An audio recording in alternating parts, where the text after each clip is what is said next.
Hey guys, and welcome back to another HVAC Guides video. Today I am working on an oil furnace. I found the burner motor has gone bad. I checked that by checking the power going to the motor. I had 120 volts, but the motor wasn't spinning. It was just sitting there humming. So I determined that the burner motor was bad. So what I'm doing now is I'm removing the old squirrel cage off the old motor, and there's just an Allen. It's a set screw. It's an Allen set screw. Just loosen that up, pull the old squirrel cage on, put the new one on, and then I got to tighten that set screw back up. You want to do that. You want to make sure you do that on the flat side of the shaft. Otherwise, your squirrel cage probably isn't going to sit right, and it may slip off.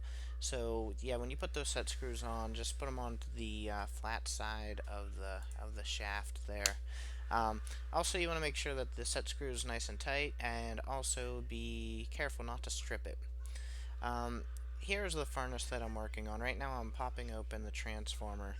Um, there's two 5/16 nuts on top of the transformer that holds it down. So you just loosen those up and pull the little levers back, and the transformer is going to pop up. Make sure you kill the power before you mess with the transformer or any electrical wire to start with. Um, that little shaft you see there in the middle, that is called a king coupler, and what it does is it connects the pump to the the motor, and that coupler, just when the motor spins, it makes sure that the pump spins with it. Um, when you when you put this motor in, you want to make sure that that king coupler is in and seated well. Make sure that it's not loose, or something's crazy happening with it. Just make sure it's in there. You don't want that to come apart or to break or something, because if that happens, then obviously your furnace isn't going to work. Um, so here we are. We're trying to get this motor into the burner assembly. They didn't really give us enough room on this particular model of furnace. So it was a little bit of a fight trying to get it in there, but eventually we got it in there. So right now we're trying to line up the two flanges. There's two flanges with two nuts that hold that burner motor on, and we're just trying to line up the king coupler, get that lined up with the pump, and also get the screw holes lined up for the bolts that hold the motor in place. Now with those bolts, you don't want to over tighten them, because you can break flanges off. I've done that before. It's not very fun. So you don't over tighten them. Just tighten them up enough to hold it nice and solid. Um, but don't go crazy with them. And you see right there, we are actually getting the wire. We're putting the wire into the I guess you'd call it the junction box right below the transformer. There's a little hole in the burner assembly that we're going to shove that wire into, and what you want to do is you just basically want to wire that up the same exact way that you took it apart. So just take a picture or write down where the wires went, and that way you don't have to guess as far as wiring it back up.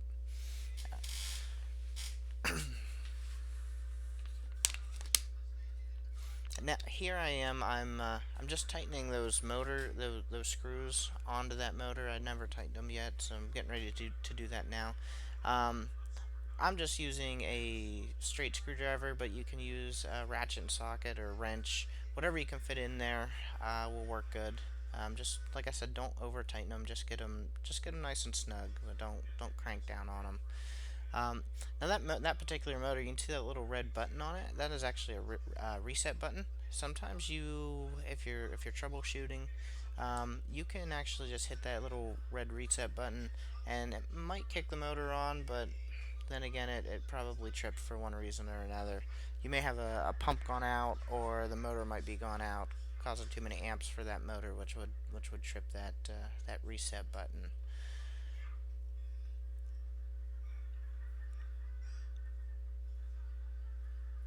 Now this motor here, it's actually reversible. Some burner motors are reversible. So whenever you finally get it back on and you get it all connected, you want to make sure that your motor is in fact spinning the right way. Actually, anytime you put any motor in, you want to check the rotation of it because you don't want it to be spinning the wrong way. And in this case, if we was to put this in the wrong rotation, the furnace wouldn't work because the pump would actually be running backwards, because that king coupler obviously spins the same way as the motor, and that pump, it only spins one way. So here we are, we're actually wiring it up now. It's just two wires.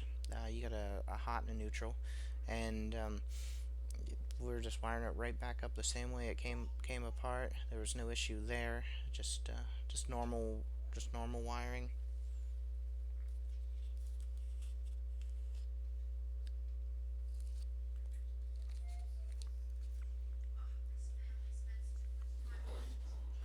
You want to make sure that obviously the wire, when you do wire, it's not corroded or anything. So just bear in mind that it's nice to have good clean wires, no corrosion, no dirt. So if that's the case, you could just strip them and get fresh wire. But ours were in pretty decent shape.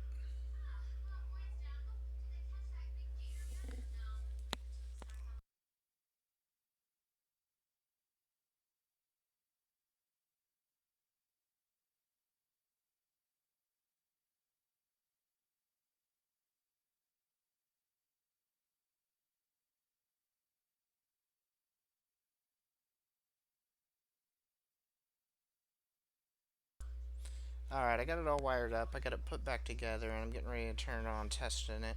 I already hit the red reset button on the primary control, so that's ready to go. And I went ahead and switched it on, and we have heat.